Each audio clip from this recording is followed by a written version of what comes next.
Death at Rottingdean. Chapter 35. If you wake at midnight and hear a horse's feet, don't go drawing back the blind or looking in the street. Them that asks no questions isn't told a lie. Watch the wall, my darling, while the gentlemen go by. Rudyard Kipling, A Smuggler's Song. Charles rose from his kneeling position. A gust of wind chilled him, and a streak of lightning ripped the southern sky, showing skittering clouds. An ominous roll of thunder drummed in the distance. An invasion? Totwell shook his head incredulously. You mean the man I talked to is a spy? He's planning to send soldiers here. Kipling gave him a stern look. Aiding and abetting a foreign power. Now that is treason, you know, and 2 of the coast guards are dead. When this comes out, Harry, you will be branded for a traitor. Treason! Totwell squeaked. His eyes were like round silver coins. No, I swear on me mother's grave, I didn't know he was a spy. I didn't know nothing about soldiers and guns. I ain't never heard a whisper of an invasion. His mouth began to flap and his words disintegrated into whimpers. We're wasting time, Charles said. We have to find the foreigner. Where is the ship putting in? Totwell was struggling desperately to get command of himself. Drunky and John, they signaled the ship to put in at Saltdean, 1/4 mile to the east of here, but the foreigner, he's not with them. Charles regarded him suspiciously. How do you know? Because that wasn't part of his plan. Totwell licked his lips. He thought the ship was coming in here, you see. Won't he be bloody pleased when he figures out that it's headed east? Where is he? Kipling asked. Cut me loose and I'll tell you, Totwell cried.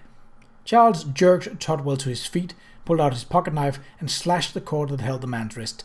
Tell, he snapped, and pushed the point of the knife into Totwell's gut. Ow! Totwell cringed from the knife point. He's gone to the gap. The gap? Kipling asked, surprised. The lantern glinted off his gold-rimmed glasses. Why would he go there? Totwell was babbling again. To get his travelling case, you see. He sent it me this afternoon with instructions to lock it in one of the bathing machines. He also said to pull up a skiff from the beach, so I reckon he's planning to row out to the ship. He rolled his eyes and the whites showed. You don't think he'd take the boy with him, do you? Kipling picked up the lantern and turned away. Come on, Sheridan, there is no time to lose. Totwell picked up his own lantern and took several unsteady steps after Kipling. Charles put his hand on the man's shoulder and swung him around. One more thing, Totwell, he said grimly. Mr. Kipling and I are both armed. If either of us even suspect a double-cross, you are a dead man. Is that quite clear? Clear, Totwell gasped. I'm with you, I swear. Right, Charles said. Come on, then. The 3 of them started downhill toward the town at a brisk trot. In just over 5 minutes, they were at the intersection of the Coast Road and High Street across from the White Horse, which showed only one light in the very back of the building. They paused to catch their breath, then turned left toward the gap.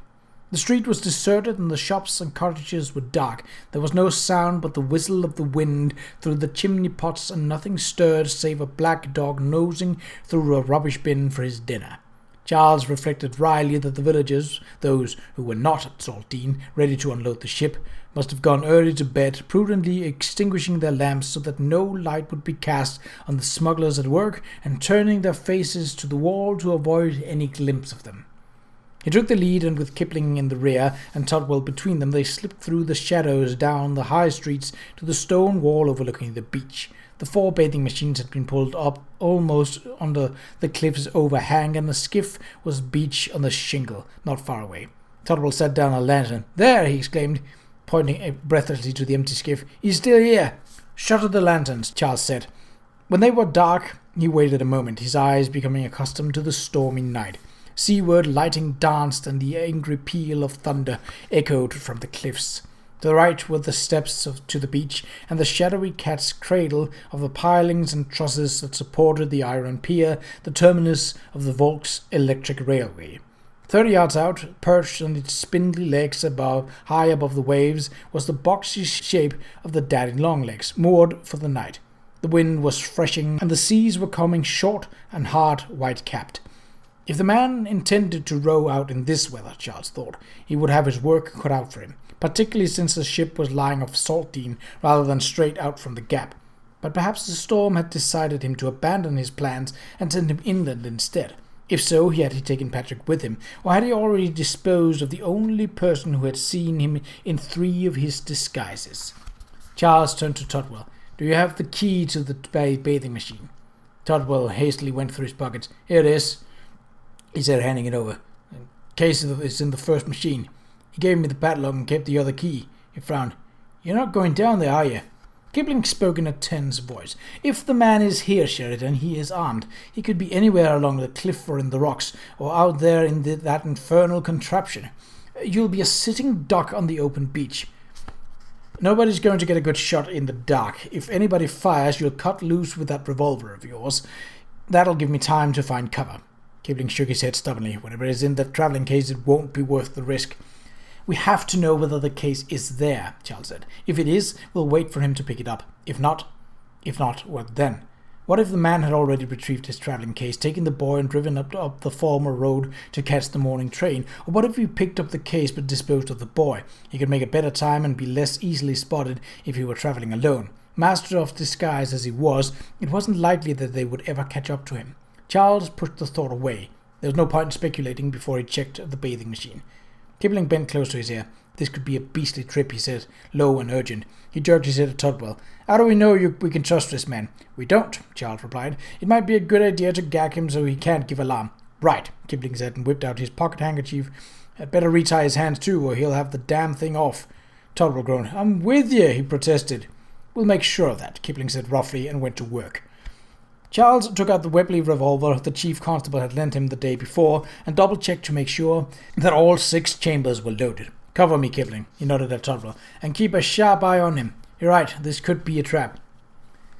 It had been more than a dozen years since Charles found himself under fire, yet in this moment of stress, his training and experience all came back to him. He took the steps quickly, then dashed to his left, aiming for the shadow of the undercliff. His back to the chalk face, he moved cautiously along it, boots crunching on the rocks, gun at the ready. He reached the bathing machine and glanced both ways up and down the beach.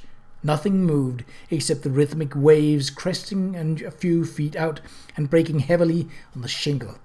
But the man he was watching for could be hiding among the jumble of rock slabs farther to the left, sighting down the barrel of a repeating rifle or ready to blaze away with that murderer's handgun. Charles had been only partially truthful when he assured Kipling that the dark would protect him. An alert, attentive man whose eyes were accustomed to the dark could see the shadow of a movement, even in pitch-black night. Armed with that Mauser, he had only to aim and squeeze the trigger.